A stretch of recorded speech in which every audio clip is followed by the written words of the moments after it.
Ó, para dar 100% de certeza para vocês, eu vou perguntar para a Mônica novamente, porque eu não tinha ideia do que era APS e qual é o nome do outro? A APS que a gente fazia, né, que é o macro desafio e o micro. Que aí era o macro, a gente, aí o professor passava uma atividade, alguma coisa a gente fazia e mandava por PDF, do jeito que a gente está fazendo as atividades. E acho que é o micro, ou eu inverti, não lembro agora. E o micro era, tipo, umas questões que a gente fazia lá de múltipla escolha que a gente marcava a alternativa correta. Tá. Mas eu vou falar com a Mônica de novo como que é, para ver se minha anotação tá certa, para passar o valor certo para vocês. Mas, assim, em questão do conteúdo, da nota, dessas coisas, não se preocupem que vai ser muito mais facilitado pelo fato da aula estar sendo online. E eu não quis andar com conteúdo hoje, porque amanhã também é feriado, e aí também não teria como a gente espreguiçar outra coisa. Então eu falei, vamos dar uma revisão hoje, já que essa semana é uma aula só, e domingo eu deixo aberto, e se eu não me engano, fica 2 dias aberto. O Felipe falou 72 horas, não, mas são 42 horas que podem ficar aberto. E aí eu deixo no domingo até terça-feira à noite. No caso, teria que ser no domingo meia-noite até terça-feira à noite. Só que daí eu vou, a partir de tarde, depois do almoço, eu já posto para ficar mais claro, mais simples. E aí as perguntas que não são exatamente essas que eu postei, mas vamos andar nesse conteúdo, nesse meio, para poder tá dando uma estudada. Todos E, os slides que eu postei Débora, lá são. e sobre o trabalho que a Sinara já tinha nos passado a fazer, o seminário, como que vai ser? O que a gente pode estar fazendo é apresentando ele online. Muitas pessoas falam, não tem como, mas a gente pode tentar fazer isso.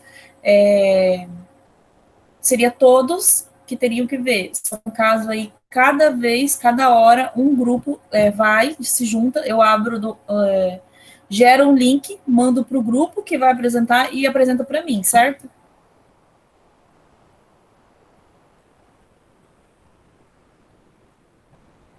E o seminário ia seguir a mesma data que ela tinha colocado? Que dia que ela Que deixou aí? parece que aqui acho que é dia 20. Ai, tô meio confusa aqui. Se é dia 24 de abril? Não.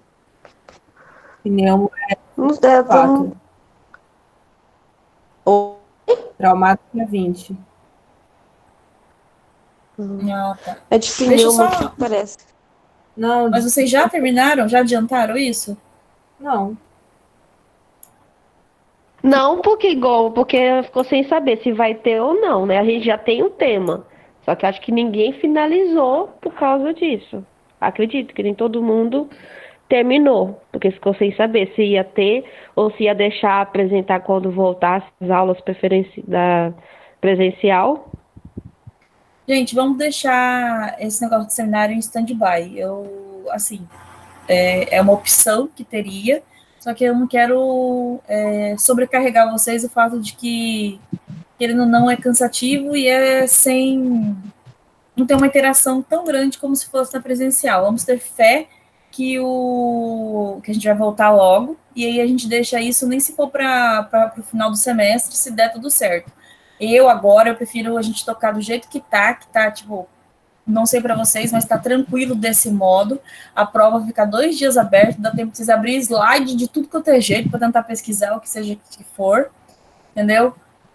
Vamos deixar esse negócio de seminário em stand-by, e aí, quando chegar a hora, até o final do semestre, por exemplo, a gente voltar à aula em maio. Aí, gente, vamos nos organizar para a gente fazer o seminário no final de junho. Vamos fazer assim.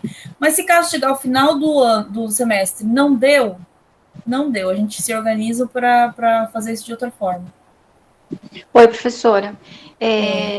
Eu também acho melhor, porque já está difícil para a gente lidar com esses sistemas online. Como que a gente vai organizar uma apresentação de trabalho, de grupo, se a gente não está conseguindo, assim, ter acesso ao sistema, por exemplo? Tem muita gente que está com problema em relação ao sistema. O meu, por exemplo, tem dia que ele funciona, tem dia que não, no Blue.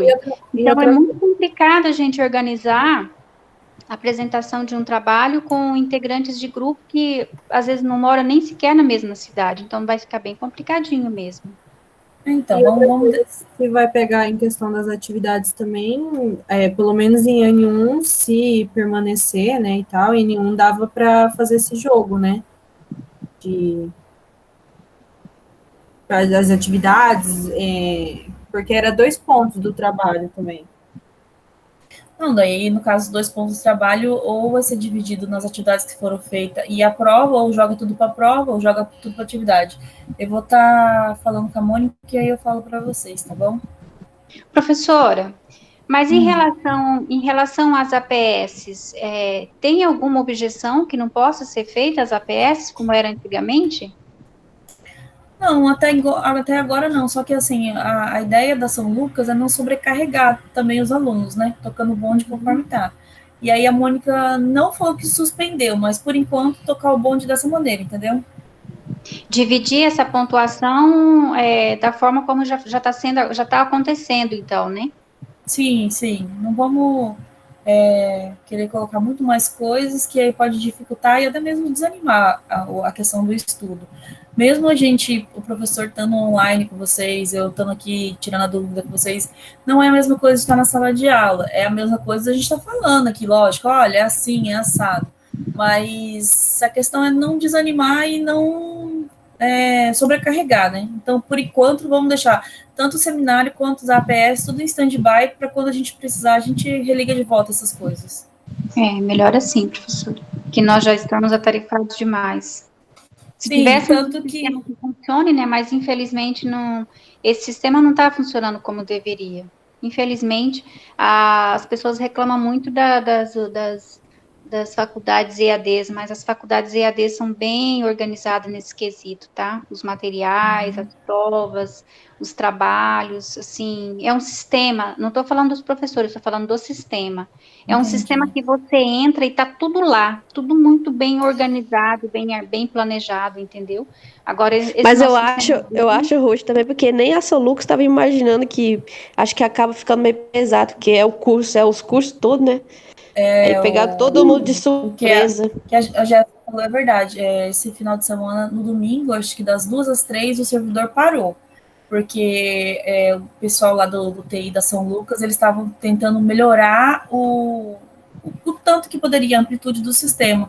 Por quê? Porque é um sistema que o aluno tem que entrar às vezes, não todo dia, toda hora, como está sendo agora, né? E aí eles estão se esforçando para melhorar. Vamos ver. Mas vamos torcer para isso acabar logo e a gente voltar para o modo presencial como é o melhor para a gente, né? Com certeza, esse sistema está sendo difícil para todos, né? Não apenas para os alunos, mas eu acho que para todos em geral. Então, e aí uma coisa que eu também acho que desgasta o aluno é sobrecarregar com muita tarefa. Por isso que as minhas tarefas sempre é 1, 2, 3 perguntas muito óbvias do que está lá. Porque, assim, eu acho que, lógico, o aluno está aí para estudar. Só que no modo presencial é muito mais fácil você tirar dúvida e aí o tempo que está lá você vai escrevendo, vai vendo, vai explicando, vai debatendo. Eu entendo vocês igual vocês fazem, tem gente que abriu já a atividade, tem gente que não abriu. Acho que essa é a maior atividade que eu já deixei lá de 6, 7, 8 perguntas, porque catou todo o conteúdo que eu já dei.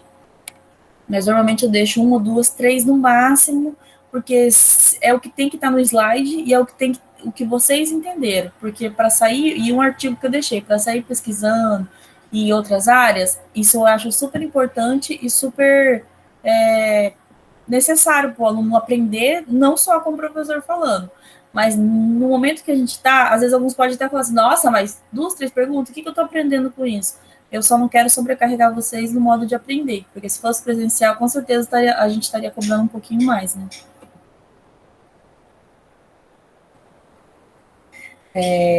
Alguém já viu a atividade que está lá? Que é essa aqui, acho que Sim, tá aberto para vocês eu aqui, não tá? apenas vi. Tá aparecendo, eu vi, só não respondi ainda, mas de olhada. Referente a todos os conteúdos, né, que foi falado. Sim, referente a todos, perguntas. Gente, se apeguem muito à fisiopatologia. Tem alguma dificuldade em questão de alguma fisiopatologia? Assim, eu tô aqui agora, eu vou abrir o slide que tiver mais dificuldade, que a gente puder rever. O tempo que a gente tiver para tirar as dúvidas. Hoje é uma revisão do que é. No caso, assim, grosseiramente, vamos lendo uma coisa por cada. Ó. Explique a fisiopatologia do DPLC. Dificuldade com DPLC? Vocês acharam muito complicado? Já está fazendo, mas assim, eu preciso que vocês escrevam ou falem. Eu quero saber se dificuldade com a fisiopatologia. Se eu tiver dificuldade com uma ou duas fisiopatologia, é porque eu realmente não entendi ou porque eu, Débora, não expliquei direito. Ou agora, se eu tive com todas, aí, ou às vezes, sabe uma coisa que está ocorrendo também? Eu estou recebendo muita mensagem de aluno falando, professora, não deu para eu participar das 4 últimas aulas, e aí eu não estou entendendo. Não tem como eu explicar assim, rapidex, né? Tipo assim, mandar um áudio e falar, amigo, rola isso, isso, isso, isso. Não tem muito como, né? Agora, recebo mensagem também, professora, eu não estou conseguindo acompanhar tal coisa, tal coisa. Vamos com calma, vamos respirar, que às vezes tem uma galera que anda rápido e pega rápido, tem outra galera que vai pegar de qualquer forma, mas vai um pouco mais prolongado o processo de aprendizagem, mas a gente vai conseguir.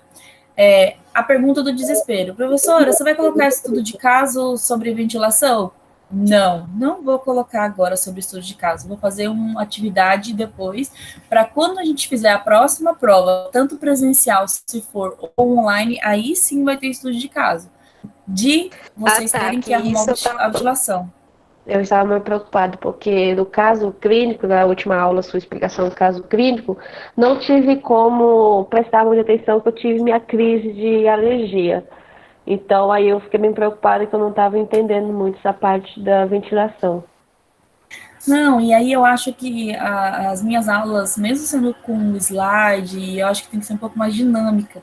E aí, semana que vem, eu estou mudando para uma outra casa, e aí eu vou fazer um espaço até com quadro, para a gente poder riscar, e parece que um quadro... Eu sou uma pessoa que adora quadro, riscar, fazer tudo, e aí vai ficar mais fácil de escrever, eu escrevo na hora, faço as contas na hora, e aí a gente vai indo. Vai ficar mais fácil para mim e para vocês compreender, porque no computador, quando eu estou fazendo igual cálculo, até na UTI, quando eu pego alguma gasometria e vou fazer um cálculo, cara, eu tenho que riscar. Se eu não riscar, ó, esse aqui faz aqui, assim, assim, assim, assim. Quando é uma coisa simples, faz na calculadora, beleza. Sempre faço 2 vezes, nunca faço uma vez só, deu tanto, tem que mudar tal. Não, eu sempre faço 2 vezes para saber se o resultado realmente é certo. E aí, agora que eu vou tentar arrumar essa sala que é com quadro, tudo lá, vai ficar muito mais fácil para poder estudar enquanto a gente estiver nesse modo à distância. Acho que o maior medo, o maior bichão de pneumo é a ventilação. Mas calma, gente. Pelo menos falar assim, a gente vai sair sabendo ventilação sendo o bichão da goiaba? Gente, não tem como se você não tiver prática. Mas o básico do básico, por exemplo, vocês terminaram e aí arrumam um emprego na UTI. Eu vou saber ventilar um paciente, já deixar ele lá paradinho, ventilando? Vai. A gente vai sair daqui sabendo, nem que tenha que rachar a cabeça de vocês e enfiar para dentro alguma coisa, mas a gente vai saber como colocar. Algumas pessoas tiveram um pouco mais de sorte, igual o Pablo e o Hudson, eles estão fazendo estágio hospitalar. E aí nós fomos para o estágio quarta. E eu pedi pro diretor lá que tem, deixar a gente mexer no ventilador lá do pronto-socorro. E aí a gente ficou lá bem um tempão fazendo, como que se fosse os dois, para preparar um paciente que chegou, depois que chegou, como eles iam calcular, como iam fazer. Essa parte prática de ter um ventilador, nossa, é outra coisa. E aí eu desajustava o ventilador e aí falava para eles, o paciente chegou assim, assim, assim. Aí eles iam lá mexendo no ventilador para poder ver como faria. E vamos torcer para quando acabar esse modo online e a gente estiver presencial, quero fazer da mesma forma com vocês. Lógico, a gente não tem, acho que um ventilador dentro da São Lucas, acredito que não tenha, e ficar entrando no hospital, só que realmente está no estágio, né?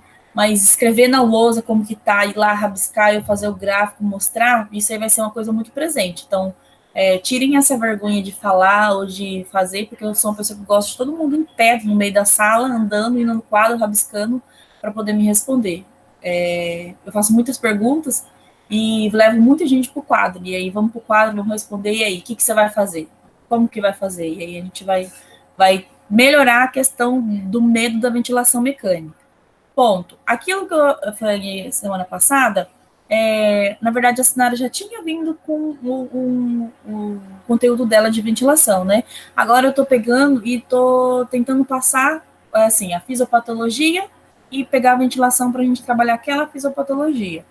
E aí, vou pegar a questão da ventilação, a partir da semana que vem a gente vai focar muito mais nela, porque o que eu quero é que vocês acabem esse semestre sabendo ventilar um paciente. Se arrumar um emprego na UTI, não vai ficar morrendo de medo do que vão fazer. Vai saber que, ó, vou ligar isso, isso e isso, nossa, tem uma gasometria? Pera lá, daqui a gasometria que eu vou resolver isso.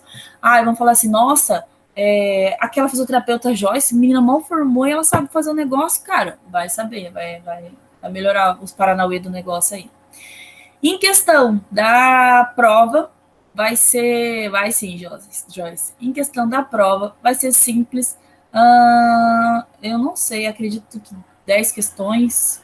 Não quero colocar, eu vou colocar, acho que algumas dissertativas, algumas alternativas. Foque em fisiopatologia, foque em tratamento e foque em contraindicação e indicação do que deve ser feito em cada coisa. Isso uma super dica que eu vou dar, que é as perguntas que mais ou menos vão andar da prova. Ali o primeiro, sobre a fisiopatologia de DPOC, tá tranquilo o DPOC? Gente, eu tenho 23 alunos na sala, eu preciso do feedback. Se um falar para mim, Débora, DPOC tá complicado, vou abrir o slide, vou puxar lá, vamos fazer um melhores momentos, tipo o final de ano da Globo, e aí a gente vai falar sobre ela. Débora, não que esteja complicado, mas tipo assim, dá um resumo. Peraí, deixa eu abrir aqui o slide.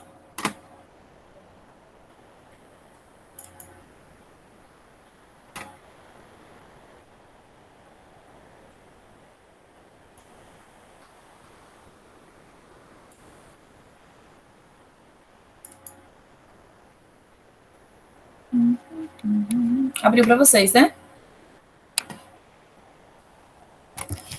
Sim. Tá. Vamos fazer um resuminho de leves de DPOC. O que a gente sabe? Que ela é uma doença causada principalmente por inalação de agentes oxidantes que afetam as vias aéreas e os alvéolos. Sabemos que pessoas que fumam são 90% de quem vai estar acometido, e a galerinha lá, a tiazinha que faz comida no fogão de barro, e as pessoas que trabalham em carvoaria, ou pessoas que inalam muita coisa que não tem que inalar, química, a fumaça que queima. Às vezes, esses dias eu vi, passando na rua, um tiozinho jogou um monte de folha para queimar, e aí ele jogou umas latas de tinta no meio, assim, sabe? Lógico, ele não deve cheirar aquilo ali todo dia, mas já pessoas se queimam com aqueles negócios sempre, se é um bebezinho recém-nascido que mora ali do lado, acho que não vai rolar, né? E aí, churrasqueiro pode ter problema? Aí eu já não sei. Acho que não, né? Churrasqueiro é coisa de Deus, ele tem que viver para sempre. Aí o que pode causar? A bronquite crônica ou a enfisema? A gente tem a característica do brônquio, lembra o brônquio super normalzinho, bonitinho, magrinho, olha que coisinha mais linda. E aí, quando passa algum agente que pode estar piorando ou irritando esse espaço, ocorre a diminuição da luz. O que a gente fala toda vez que é diminuição da luz? Ó, a luz passa com mais facilidade aqui e aqui diminui.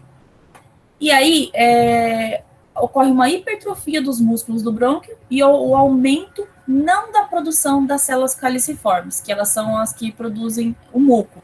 Ela não tem aumento da produção, elas ficam irritadas com o agente do tabaco e ela tem um aumento do tamanho dela e ela produz mais. Se eu sou pequenininha, eu vou produzir menos. Se eu sou grandona, eu vou produzir mais muco, as células caliciformes, certo? E aí tem o aumento, a hipertrofia da parede do músculo e o aumento das células caliciformes que aumenta a produção do muco. Essa é a parte da bronquite crônica. Aqui, limitação do fluxo aéreo é progressiva, associada com uma resposta inflamatória. É progressiva por quê? Crônica, doença pulmonar obstrutiva crônica. Se eu faço uma vez só, vai me fazer mal, mas parou, beleza, as coisas podem voltar ao normal. Porém, se não parou, ela é progressiva, se tornando uma coisa crônica. A obstrução do fluxo de ar pode ocorrer também pela destruição do parênquima, que é a enfisema. O parênquima é onde ocorrem as trocas gasosas, onde estão nossos alvéolos felizes e saltitantes. Olha eles, bonitinho, gordinho, o oxigênio entra. Todo esse pedacinho aqui, entre as bolinhas dos alvéolos, tem capilares, e eles ficam todos bonitinhos, é gracinha, redondinho que só. Só que daí as partículas, alguma coisa que possa formar um processo inflamatório, ela entra, causando uma deformação na parede, e até mesmo destruindo, olha aqui, ó, aqui ele já está destruído, e você vê até coloração, e essa questão da coloração é verdade, você vê um pulmão que não fuma e um que fuma, a coloração, por quê? Diminui a oxigenação, e aí a questão é, o oxigênio entra, aí eu vou falar de novo, aí vocês vão falar assim, meu Deus, você já falou 500 vezes isso, PQP, tá repetindo, vou repetir, alvéolo redondinho, super bonitinho, super gordinho, capilar tá passando por fora, beleza, o oxigênio entrou lá dentro, ele vai chegar lá na portinha do alvéolo e o capilar tá por fora. Como ocorreu uma destruição dessa parede, não tem como o alvéolo passar, a porta está quebrada, está tudo quebrado e pegando fogo, digamos assim. E aí o oxigênio não passa ali, porque ele não consegue dar mão o gás carbônico vir para o lado dele e o oxigênio passar para o lado dele, que é o que tem que ocorrer. Daí o que ocorre? O oxigênio não entra e o gás carbônico não sai. Aí o nosso alvéolo bonitinho, todo fofinho, ele vai ficar destruído. Em vez de ele ficar todo redondinho, ele vai ficar amassadinho. E aí o nosso parênquima pulmonar, que ele tem que ser todo bonitinho, lisinho, ele fica todo esburacado, coisinha mais feinha. Certo em questão disso, gente? Olha só, aqui a gente tem as partículas e gases nocivos, dependendo de cada pessoa, que influencia os fatores individuais de cada pessoa. Eu já sou propensa a isso, eu tive bronquite quando criança, e aí eu comecei a fumar, então quer dizer, são coisas que pioram se eu já tenho um outro histórico. Tá. Inalei, fumei, desde os 14 anos, tenho 40, 50. Desde os 14 anos estou fumando, mas eu tive bronquite ainda quando era criança, mas depois, com o tempo, melhorou, e aí, beleza. Gerou uma inflamação. A questão da falta de antiproteinases, que protegem, lembra a historinha de proteger o pulmão, e os antioxidantes. A antiproteinases, ela e a alfa-1 antitrypsina, elas andam junto ali, onde uma vai fazer a meleca, a outra vem e fala assim, não, amiga, não faz isso não, tem que ficar bem arrumadinho, bem certinho. Quando ocorre uma dificuldade na questão de antiproteinases, a alfa-1 antitrypsina, todo o nosso corpo tem a elastina. O nosso pulmão e o nosso alvéolo precisam de elastina para expandir e diminuir. A alfa-1 antitrypsina, ela protege a elastina. Ela fica lá, vai amiga, estica. Isso, diminui. Isso, estica. E ela faz isso no fígado também. Estica, amiga, pronto, diminui. Quando ela... Isso porque tem uma galera do mal, a elastase, que fica lá longe olhando, falando assim, nossa, essa elastina tá muito folgada pro meu gosto, eu vou lá dar umas porradas nela, certo? Porém, com a alfa-1 antitrypsina, ela tem medo de chegar perto da elastina, porque a elastina ajuda na elasticidade, aumento de complacência. E aí quando a gente tem a deficiência, não é porque fuma, a deficiência da alfa-1 antitrypsina, a elastase vem, dá uma peia na elastina e aí acaba que diminui isso. Por isso que às vezes existem pessoas que são DPOC, porém elas não fumam, não fizeram inalou nada, tudo tranquilo e a vida tocou desse jeito. É uma coisa genética. A questão de antioxidantes, estresse oxidativo, é a questão da gente inalar coisas que realmente podem irritar o nosso trato respiratório, como o aparelho em si, que é o alvéolo. Ele vai irritar o caminho lá do ar entrando pelos brônquios e vai chegar no alvéolo e vai irritar da mesma forma. Certo, gente? Em questão de DPOC, para saber o basicão é isso. Alguma dificuldade? O resto aqui vocês vão saber. Fatores de risco, blá, blá, blá, blá, blá. Com muita vontade. Questão da DPOC, eu quero um sim. 24 sim, senão eu vou falar de novo, porque não vai rolar. Sim inscrito, por favor.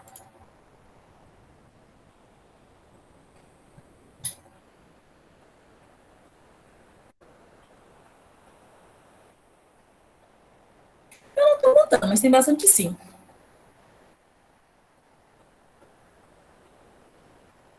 Não é complicado, é assim, a grosso modo, é uma coisa tão simples, não é? Certo? Não sei se tem 24 sim, se tiver só 13, 14, 20 que seja os 4, tá perdido no mundo.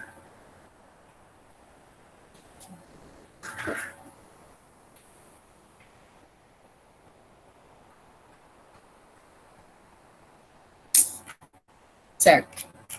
Em questão da DPOC, estamos tranquilos, firme e calmo, vai cair na 22, sim? Gente, cadê os 24? Pelo amor de Deus.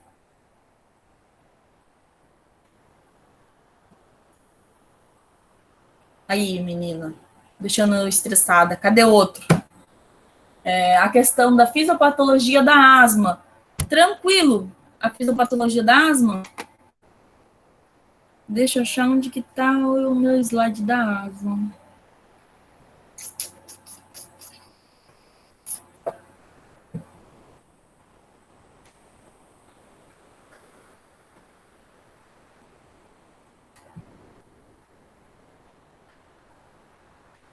Ai, gente, cadê o slide da asma? Eu postei um slide, não tô louco? Eu acho.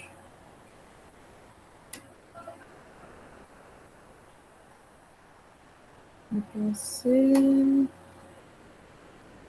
Sara. Ciência cardíaca, mecânica, edema.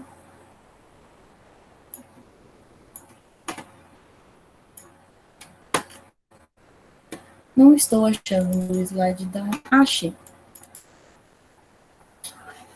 Abriu para vocês?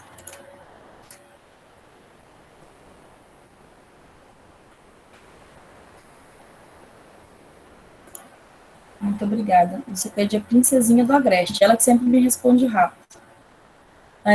Vamos lá entender. A asma a asma é bronca. A asma brônquica é uma doença inflamatória crônica das vias aéreas, caracterizada por hiperresponsividade e limitação do fluxo aéreo, reversível espontaneamente ou com tratamento, que se manifesta mais comumente por dispneia, tosse e sibilância. O que a gente pode entender? Que a asma e a bronquite crônica, elas mais ou menos têm a mesma dificuldade, perceberam? Elas têm a mesma questão de ocorre uma hiperresponsividade e limitação do fluxo no brônquio. Asma, brônquio. Bronquite crônica, brônquio. Só que a diferença delas é que a limitação do fluxo dela é reversível e espontâneo, ou com tratamento. Vai tudo se ajeitar. Algumas características relacionadas à criança com asma a persistência da doença na vida adulta, ou pode deixar lá no passado e ficou. Pode ter maior gravidade do sistema, presença de atopias, exposição a tabagismo, eosinofilia sanguínea. Ó, se a gente for ver bem aqui, a asma, ela tem as mesmas características da bronquite crônica. O porquê? Ocorre da mesma hiperresponsividade. Ela começa a ficar, vou falar para você assim, irritada, fazendo com que ela trabalhe mais, porém trabalhe de forma errada. E aí ela começa, igual, quando ela tá nessa fase, aí o menininho lá tem alergia a pelo, aí tem um gato. Aí o pelo do gato irritou ele. Aí vai ter uma hiperresponsividade, vai começar a irritar. Por causa do pelo, tem um agente que está fazendo a inflamação, ocorre uma inflamação dos músculos, diminuindo a luz, uma hipertrofia, diminui bem a luz e ocorre o acesso do muco, que é com as células caliciformes, que são responsáveis por fazer o aumento do muco. No caso daqui, assim como a bronquite, lembra, as células caliciformes, elas são responsáveis pela produção de muco. Quando ocorre uma irritação, elas não aumentam de tamanho, elas não aumentam várias, não aumentam a quantidade delas, aumentam o tamanho dela, produzindo mais muco. Se uma célulazinha, gente, falando a grosso modo, se uma célulazinha produz 50 ml, ela vai crescer, vai produzir agora 200. E aí, a partir dessa toda vez eu falo errado essa palavra, hiperresponsividade, que que faz com que diminua o equilíbrio, o trajeto normal. Vai tudo se irritar e fazer com que diminua o fluxo do ar entrando e saindo. A asma, então, ela é mais alérgica.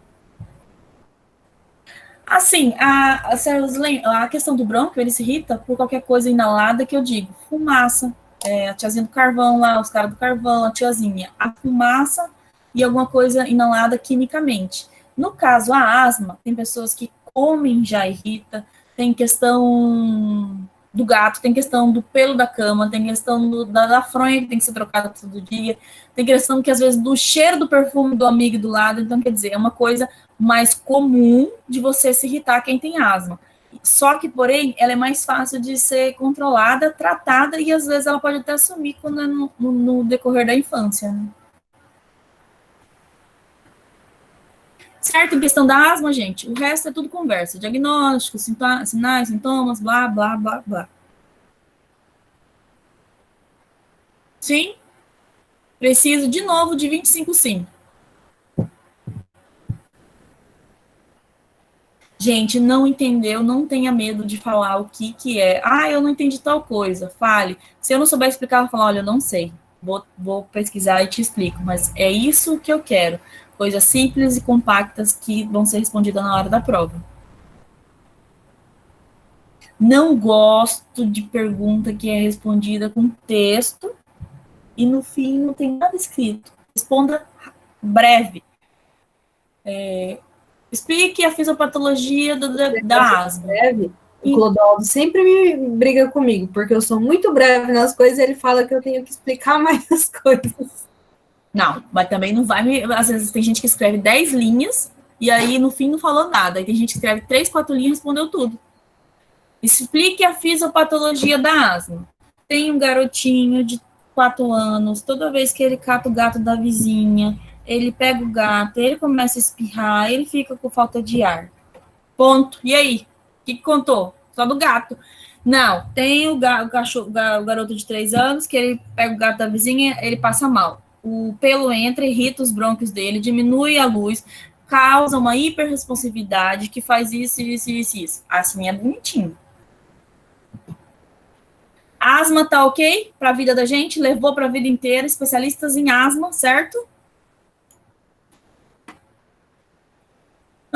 Explique com suas palavras a fisiopatologia da pneumonia. Gente, pneumonia, eu tenho um amorzinho por pneumonia. Pneumonia é tão de boa, não é? Você pulou a fibrose. Não, mas ali é o tratamento. Vocês têm que ver o tratamento. Mas eu vou pegar a fibrose aqui de novo, peraí.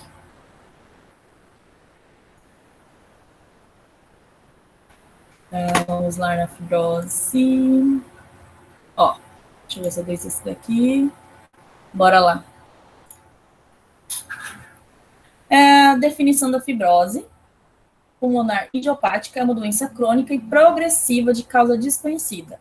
Progressiva, ela não tem controle, ela só tende a aumentar. Sendo as doenças intersticiais pulmonares.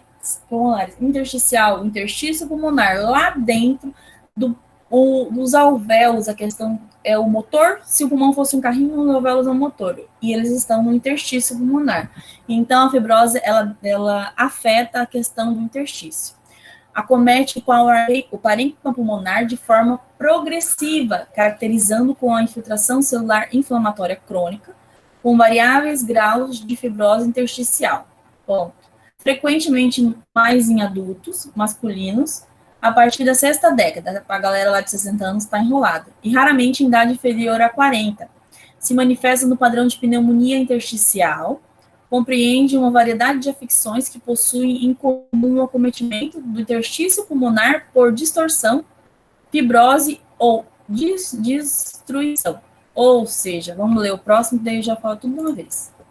Ocorre um comprometimento do parênquima pulmonar e o aumento da quantidade de tecido conjuntivo intersticial. Ocorre ativação dos fibroblastos no alvéolo, aumento do colágeno, pulmão menos complacente, progressão do déficit na troca gasosa. Vamos lembrar lá de novo, aqui tem uma fotinha para a gente ver. O que ocorre na fibrose? A gente já tem que pensar que fibrose, aumento dos fibroblastos, ocorre a cicatrização. Toda vez que a gente, uma cirurgia, alguma coisa, tem que ter não aumento dos fibroblastos, não é essa palavra que tem que usar. Uma ativação deles para eles ajudar naquela cicatrização. Porém, o aumento deles na parte pulmonar faz com que trave a complacência, ela diminua. Por quê? Porque ela vai principalmente fazer no parênquima pulmonar e no interstício, fazendo isso aqui, ó. Os alvéolos estão aqui. Aí ocorre o aumento dos fibroblastos, aquele tecidinho. Diminui a troca de gás, reduzindo a quantidade de oxigênio transferida para correntes sanguíneas. Os alvéolos aqui, todos bonitinhos, certinho, de repente começa a formar uma massa entre eles. Não só entre os alvéolos, também na parede do pulmão. Além do alvéolo não conseguir expandir, fazendo a troca do oxigênio que entra, do gás carbônico que sai, expandir e murchar, mantendo a PIP dele lá dentro, o pulmão também não consegue expandir. Respira, se eu respirava. Agora eu vou respirar. Diminuído, porque a complacência dele vai diminuir em relação a tudo. É como se ele estivesse carregando um peso naquele lugar e ele não vai conseguir se expandir como teria que ser para fazer a troca. O pulmão, o diafragma sobe, desce, ajuda na inspiração, na expiração. Só que mesmo o diafragma subindo e descendo para fazer a ins e a ex, esse tecido vai fazer com que diminua a sua responsabilidade, a sua complacência, vai ficar diminuído. E isso vai acarretar diversos acometimentos para o corpo inteiro. Porque se diminuir o oxigênio para fazer a troca ali, diminui o oxigênio para todo quanto é lado. Posso ser uma pessoa mais cianótica de extremidade, eu vou ter uma diminuição do oxigênio no meu sangue, no sangue arterial, vou ter uma diminuição na minha relação, lembra a relação da gás que fica lá embaixo? Perfusão, ventilação, que tem o oxigênio para entrar, ele chega aqui na portinha da galera, aí os capilares não conseguem, essas camadas não conseguem deixar passar, então tem a relação ventilação, porém não tem a perfusão. Vai diminuir em questão disso, a perfusão está lá para ocorrer, porém não tem um campo que deixe passar o oxigênio, aí vou ter dificuldade no PO2, que vai ficar diminuído, porque o oxigênio também não está passando para poder oxigenar todo o sangue. Entenderam?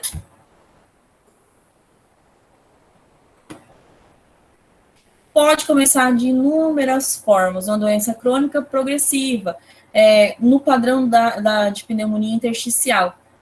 Começa uma pneumonia, dali pode gerar a partir de da pneumonia, dali o acometimento pode gerar a produção e aumento dos fibroblastos. Lembrando, mas como que começa? Ela é idiopática, não tem uma causa definida, a gente sabe o que ela faz, mas não sabe como ela começou, certo?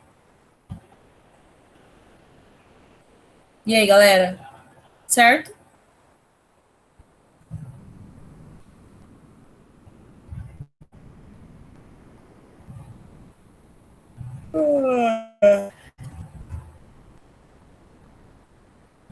Ótimo.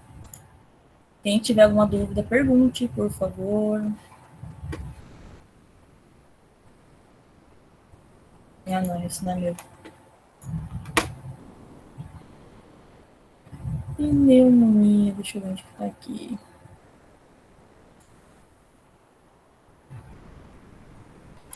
A pneumonia é a coisinha mais simplesinha do mundo. Esse tem o slide da fisiopatologia.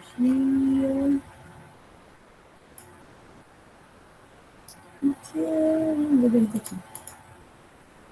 Pneumonia é uma doença infecciosa que se instala nos pulmões, mais precisamente nos tecidos pulmonares e o alvéolo.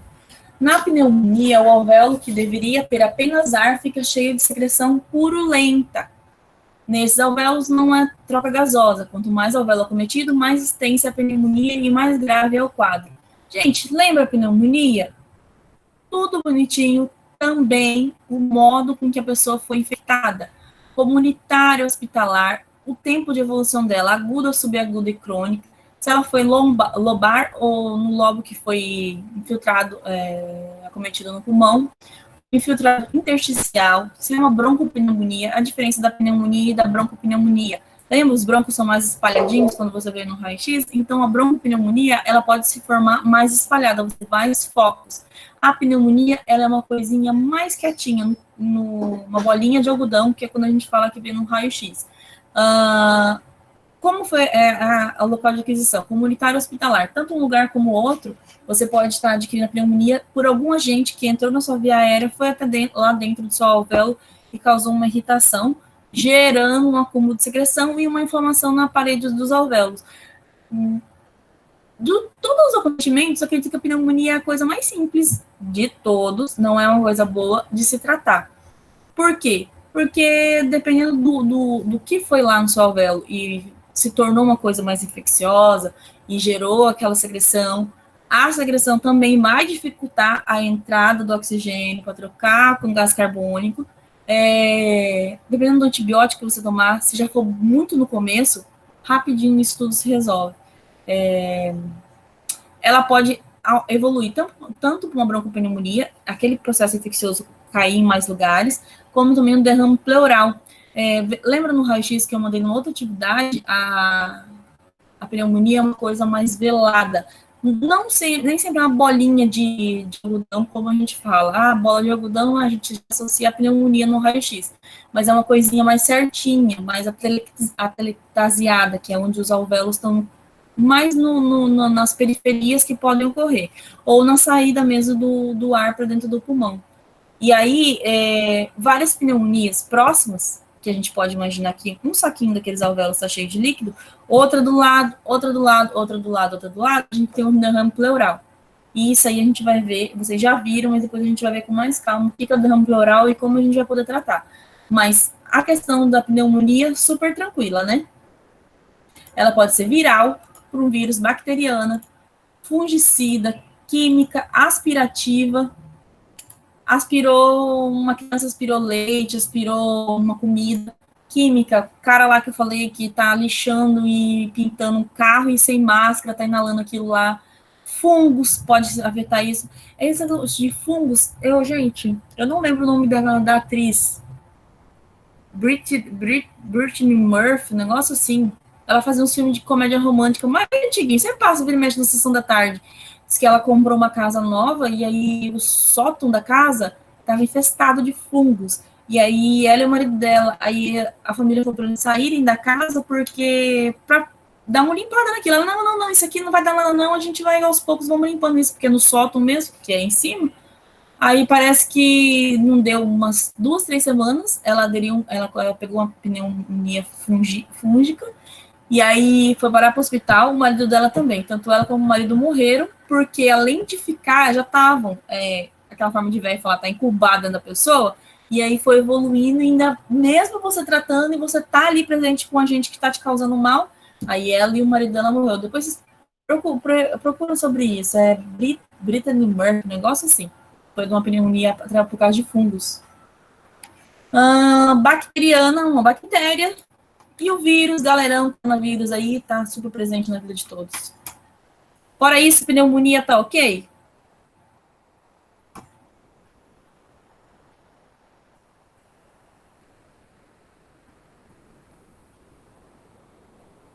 Gente, nenhuma pergunta. Nossa, eu tenho tanto orgulho de vocês que dá até medo. Sinceramente.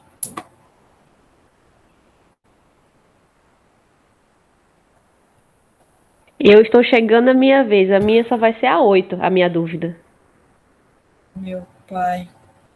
Ô, Débora, do raio-x? Você sair ali, estava falando que o vírus do sarampo e da herpes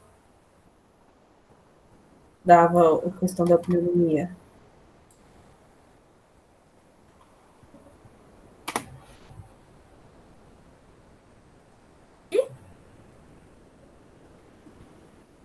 Acho que eu não sei. Vírus do sarampo e da herpes simples, se instalados no pulmão, também pode provocar pneumonia. Podem, porque são, no caso da herpes ou do sarampo, são irritações que ocorrem, né? E aí podem estar acometendo a parte pulmonar, fazendo com que gere o acúmulo de secreção. Acúmulo de secreção e irritação num saco só do alvéolo, que tem vários alveolinhos dentro, a gente pode ser considerado pneumonia já.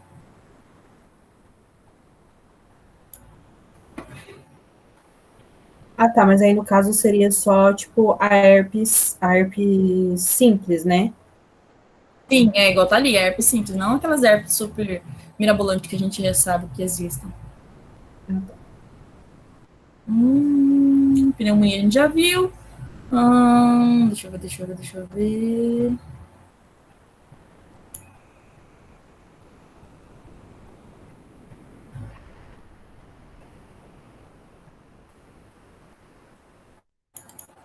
Ventilação mecânica, tranquilo para vocês? Não invasiva? Não. Ai, como você desanima eu desse jeito? Pelo amor de Deus. O bom é que não foi só eu, graças a Deus. Aí, para ajudar o slide não quebra.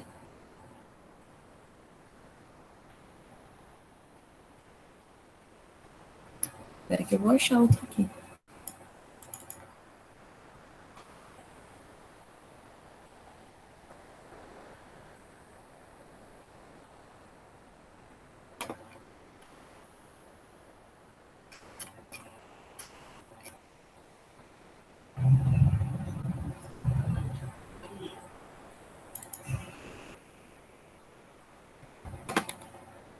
Não, isso aqui é ventilação normal. Espera aí.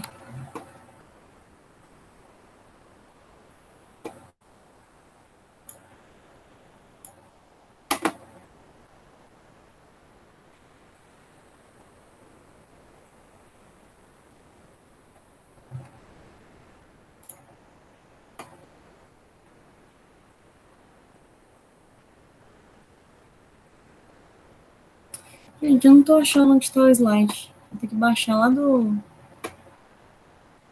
Tá, vamos ver as outras, depois eu volto nesse daqui. Edema agudo de pulmão, tranquilo?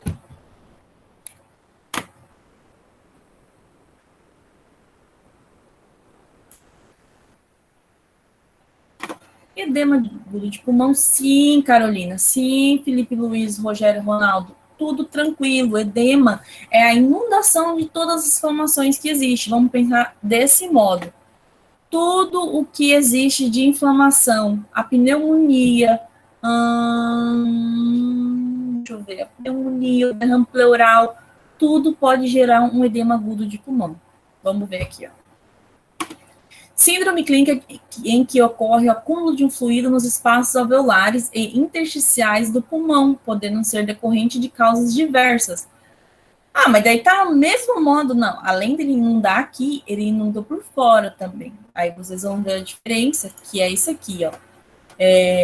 A historiazinha. O alvéolo ali todo bonitinho, redondinho, azulzinho.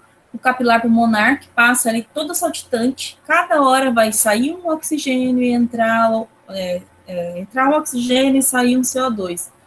Daí o que ocorre? Por algum modo, alguma inflamação, pode ser que várias pneumonias próximas gerou um acúmulo muito grande de líquido ou, por algum outro modo, ocorreu um aumento da permeabilidade desses capilares que estão aqui.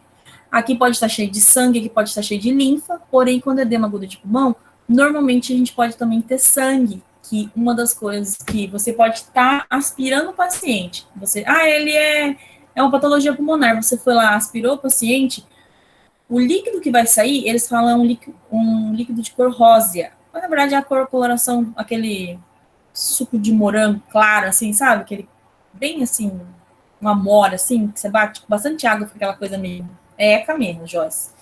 E aí fica essa coloração. Sempre disso. A pessoa com edema agudo de pulmão vai dar nisso. Porque as partes do que tem que ter ar tem líquido, tanto aqui, como tudo em volta. E aí os capilares, eles estão, de algum modo, desregulados. Lembra a questão da pressão osmótica e oncótica. A osmótica, ela segura o capilar aqui dentro.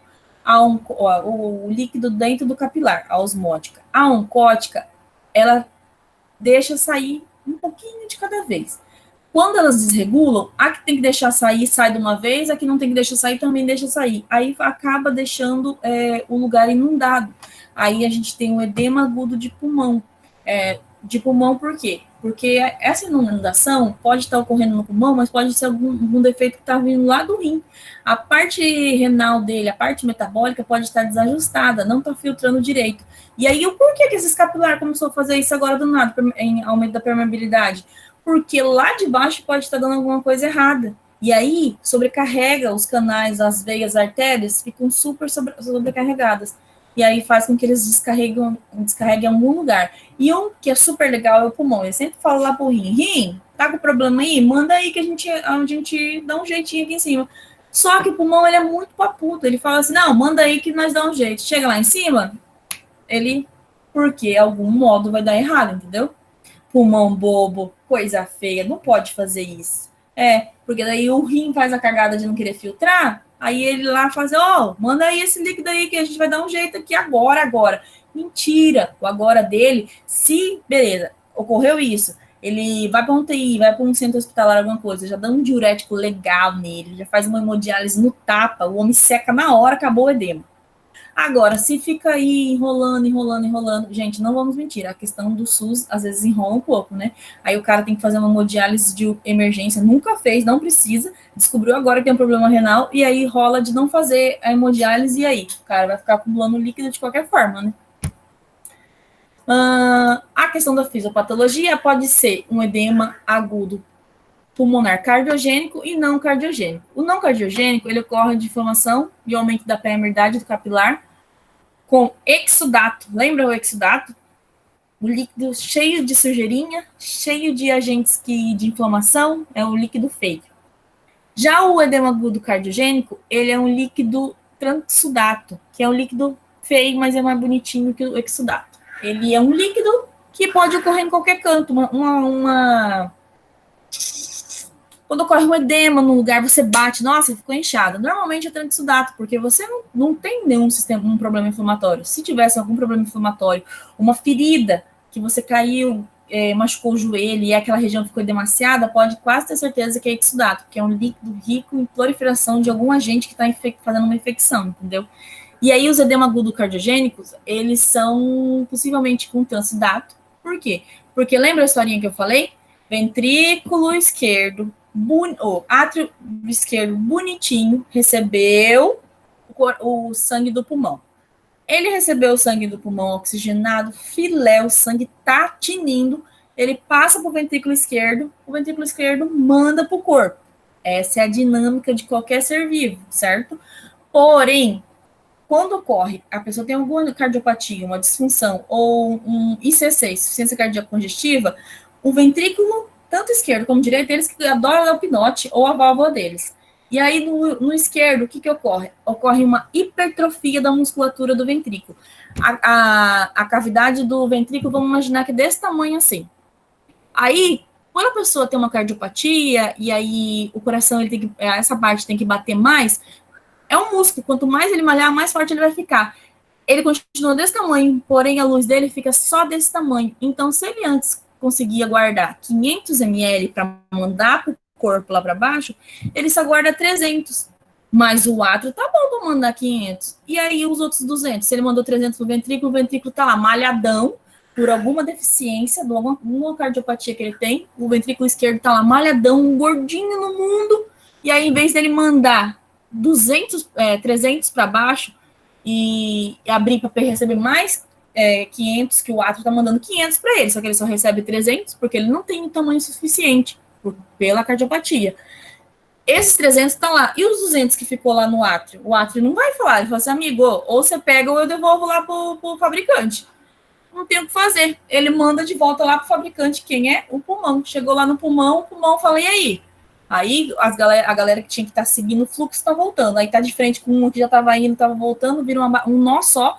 Quem tinha que correr para frente está correndo para trás e acaba inundando o pulmão, que são os edema agudo pulmonar cardiogênico. Por problema no coração, ele inunda o pulmão. O pulmão, ele não é legal. Quer dizer, ele é muito legal e acaba atrapalhando tudo, porque ele quer ser legal com o coração. Ele recebe o sangue que está sobrando. O rim, ele recebe o líquido que está sobrando. Bobo. Tem que brigar com ele. Felipe, Luiz, Rogério.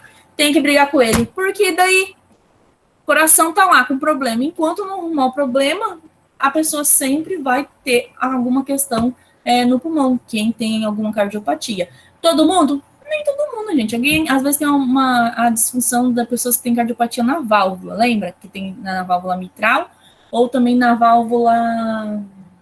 Não é tricúspide. Esqueci agora o nome da válvula. Vou lembrar. E aí, em vez dela conseguir mandar tem uma cardiopatia de disfunção na válvula. Átrio bonitinho, ventrículo bonitinho, e a válvula... Deixa eu pesquisar o nome dessa válvula, senão eu vou acabar ficando doida.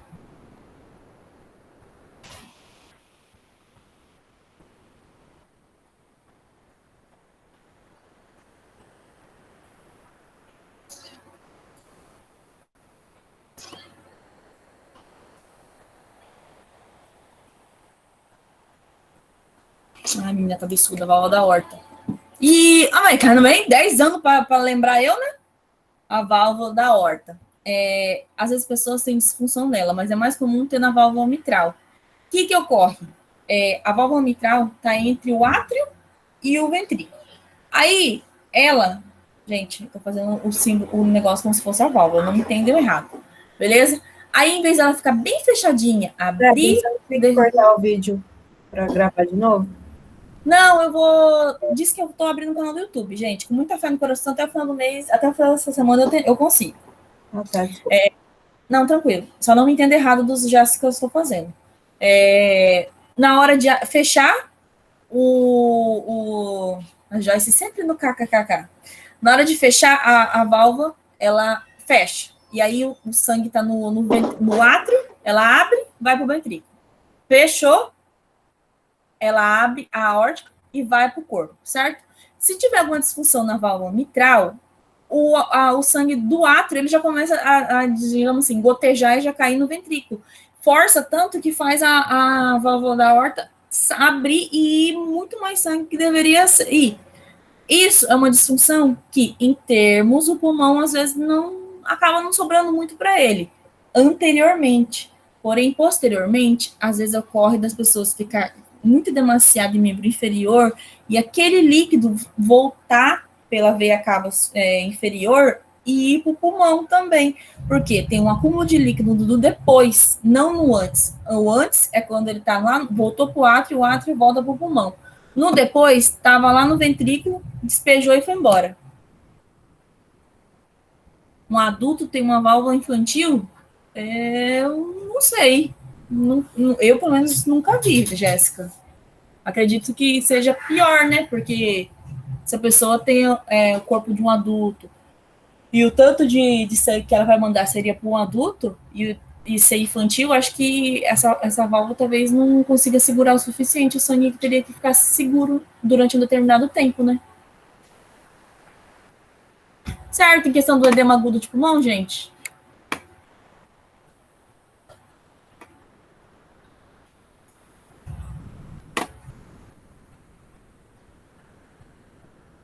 Certo, gente, eu preciso de sim. Sim.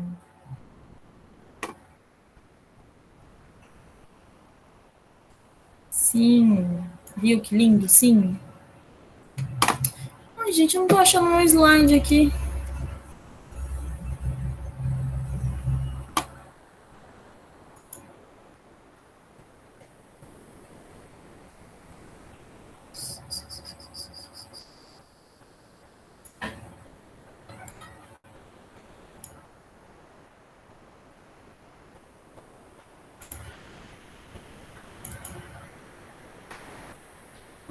Isso.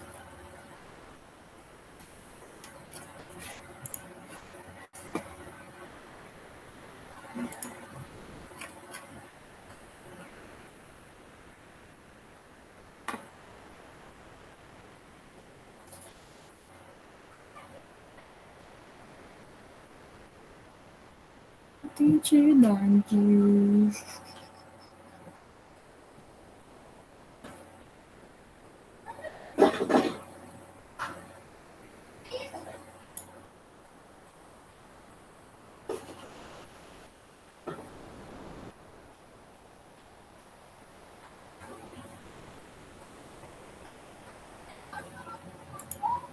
Gente, peraí que eu só tô olhando aqui, ver se...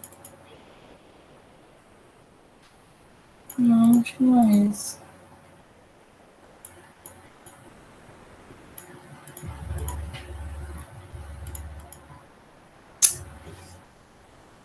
Eu postei um slide de raio-x, não postei?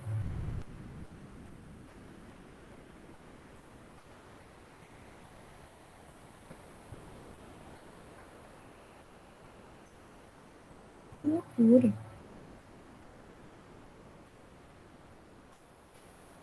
Gente, eu literalmente não tô achando aqui, eu vou ter que baixar ele novamente do lado de onde eu postei, porque eu não sei porque não está aqui.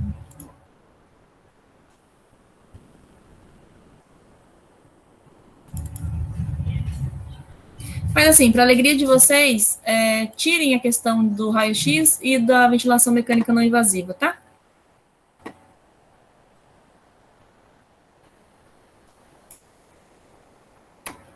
Não é isso também.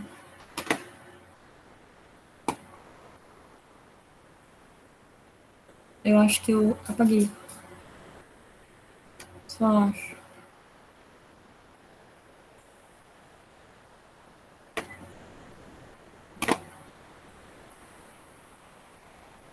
Não, não tira não, que eu achei de raio-x. Volta. Bora lá.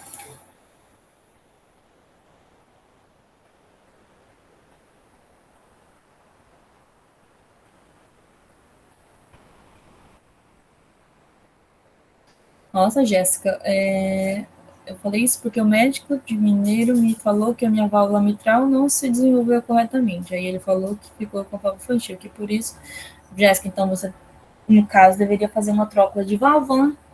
Ocorre muito disso, porque agora que você é nova é uma coisa, depois que você ficar com mais idade, aí pode ocorrer a questão de hipertensão, essas coisas, pode dar uma pioradinha, né? Qual que era a pergunta que eu estava fazendo, né? Quais são os achados radiológicos de um paciente com pneumonia? Cadê a pneumonia? Gente, lembra que eu falei como que é a questão da pneumonia? A pneumonia, se a gente buscar lá a fisiopatologia dela, pneumonia é uma inflamação dos alvéolos, gerando um acúmulo de secreção e líquido ali, por algum agente infeccioso, certo? E o que ela pode fazer? Causar a questão de bolinhas de algodão, pensando dessa forma. Não tem certo de pneumonia?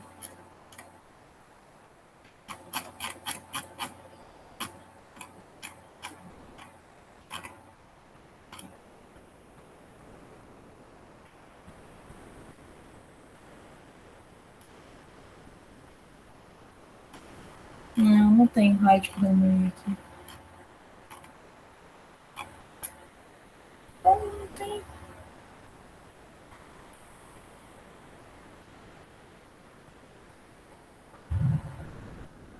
No slide mesmo de pneumonia não tem? Será que tinha? Não, gente, mas tirem isso da prova, vai ficar muito confuso para vocês. Se eu não dou uma coisa certa, não tem por que eu cobrar, entendeu? Às vezes tem, mas eu tinha que fazer de algum outro modo. A questão, gente, lembrando, depois vão falar assim, nossa, mas eu não consegui. Questão de ventilação mecânica não invasiva e sinais radiológicos, escrevam, me respondam essa atividade de hoje, porém não vai cair na prova de segunda-feira, tá? Porém, a gente vai falar mais completamente, mais certinho. Eu vou conversar com a Mônica e mando um áudio no grupo até o final dessa semana, certo?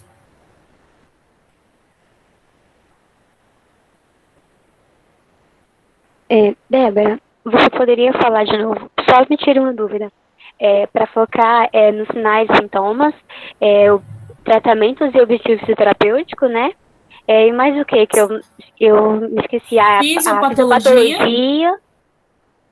Principal, fisiopatologia, tratamento, sinais e sintomas. Eu quero que vocês se foquem mais nisso, porque é uma coisa muito importante. Quem for querer seguir na área de UTI, ou até mesmo de outras áreas, não sei exatamente onde que fala tanto de fisiopatologia, igual eu falo lá na UTI, é importante saber a fisiopatologia de como ocorreu, Porque a partir da fisiopatologia, você vai saber mais ou menos o porquê que a gasometria está daquele jeito, e porque o raio-x também está assim, e porque o ausculto também está assim. E aí a gente tem a questão da sinais e sintomas e o objetivo do tratamento, tanto fisioterapêutico como, se vocês lembrarem, na parte ventilatória. Porém, não é uma coisa que eu estou cobrando. Estudo de caso eu vou dar na prova seguinte, certo?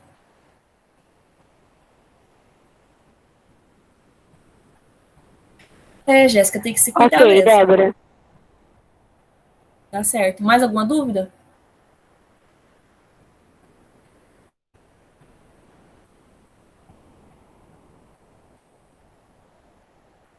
O conteúdo da prova vai ser esse que a gente está estudando, correto? Sim, tirando ventilação mecânica não invasiva e raio-x. Não se esqueçam, é porque eu não achava que tinha dado coisa de pneumonia. Isso deixa para questão de conhecimento mesmo. E ventilação não invasiva deixa da próxima vez junto com ventilação invasiva, certo? Ok.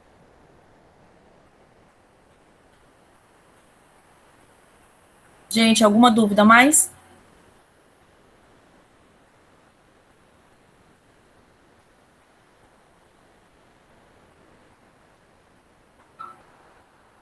A dúvida que eu tinha é que você não está tendo conteúdo, aí quando você tiver como explicar, eu tiro minhas dúvidas. Tá bom.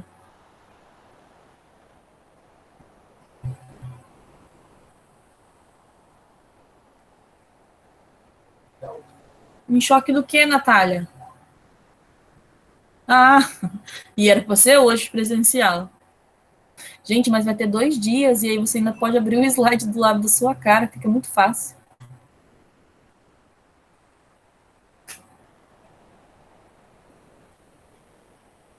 No começo da aula.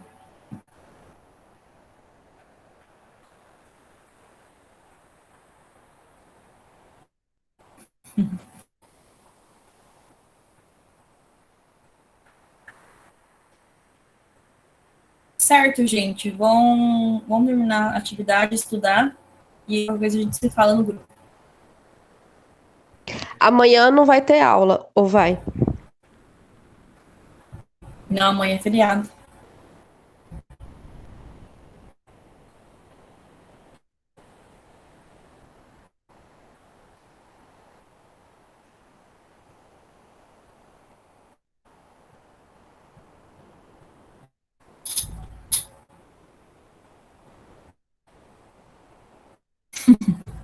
Mas a gente se fala, gente. Tchauzinho para vocês.